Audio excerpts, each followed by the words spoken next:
What is social studies?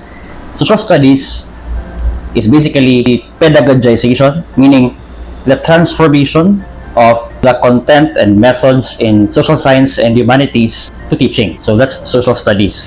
Now, when we speak of social studies, many are bored with that subject, but I think that's only because of the manner of presentation of the subject in many of the schools. Actually, social studies is a discipline which has 5 major traditions, and each teacher can have a flavor, a unique flavor to how he or she teaches the subject.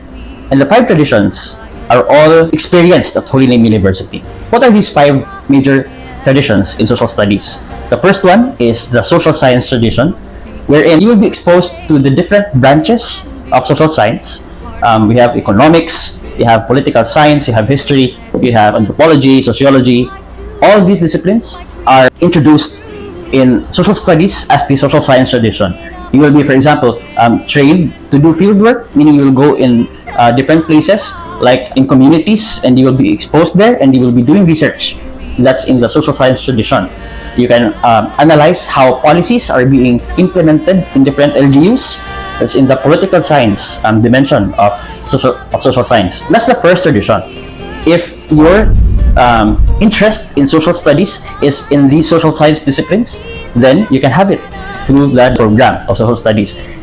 If your interest is in citizenship, like you want to foster love of country, that's the second tradition of social studies. It's called the citizenship transmission tradition of social studies. For example, from the very basics, how to properly honor the flag, how to foster love of country, how to think about issues like the West Philippine Sea.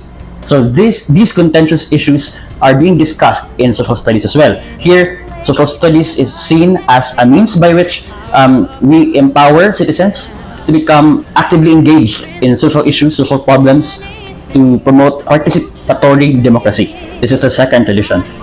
Then we have the third tradition, which is called reflective inquiry tradition of social studies. You can also experience in social studies an opportunity to think about all your beliefs, to think about how you live your life, basically to reflect on everything in social science, everything in society, everything in culture. This is informed by John Dewey, philosopher of education, John Dewey, who argues that education is not a way to be prepared for life. Instead, according to John Dewey, education is life itself. Education is not just preparation for life. Education or university life, school life is already life itself. Here, you'll be given the chance to reflect on, for example, if you study as a college student, you are actually in a special place in society because you are given these 4 years to think about the issues that matter to society. So you are given these 4 years without being demanded to produce a lot of things, produce goods and services and so on. You're just given this special privilege to learn everything that you can learn. Reflecting on that, the motivation to really make the most out of it, because it's tempting to just go through college life as though it's just a phase of life. But no, actually, it's a special opportunity to transform the world, which you can have only at that specific moment. So there are many different reasons to study social studies, but this is a third one. If you want to be able to reflect on your privileges, you want to reflect on how to make your life better, this is still part of the reflective inquiry tradition. And the fourth tradition is called the informed social criticism tradition. So basically, democracy, the plurality, meaning the diversity, the differences in the opinions of citizens is valued.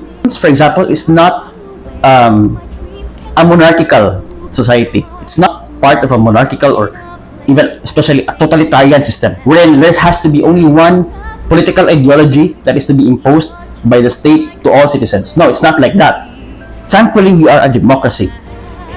But the problem with the democracy, if people are not trained to think critically, if they're easily manipulated by sweet talkers, by politicians who can tap into their emotions and fool them, the problem is the majority can be swayed, right, to make bad decisions for the country. We need social studies majors who can educate these Filipino citizens to be able to think critically, not to be swayed by the masses, to go against the crowd when necessary, and to do informed social criticism. Not just criticism, but informed social criticism. Decisions have to be based on data. Your interest is to educate people to properly and in a cordial way, of course, but in a way that is backed by data, to counter oppressive social structures and to speak out against ineffective ways of holding position in government, for example. Then this is also a way for you to learn that. This is through by enrolling in the program social studies. And finally, the last tradition is the personal development tradition. If you just want to develop yourself, you can have that opportunity in social studies. Why? Because you will be given the opportunity to learn from the best. Like, you will be under the tutelage of the great thinkers of the past. For example, you will be learning about the great social theorists. For example, you have Emil Durkheim, Karl Marx, so on. Even today, the great people in the Philippines.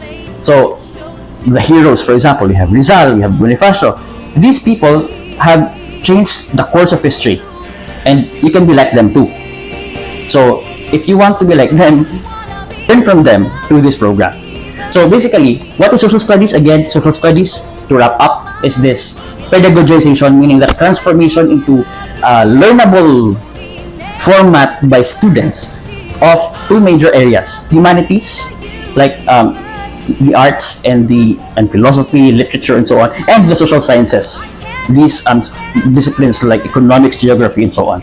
It has a special function to play in contemporary Philippine society because the Philippines is a democracy, and citizenship has to be responsible and participatory in our country for our country to move forward.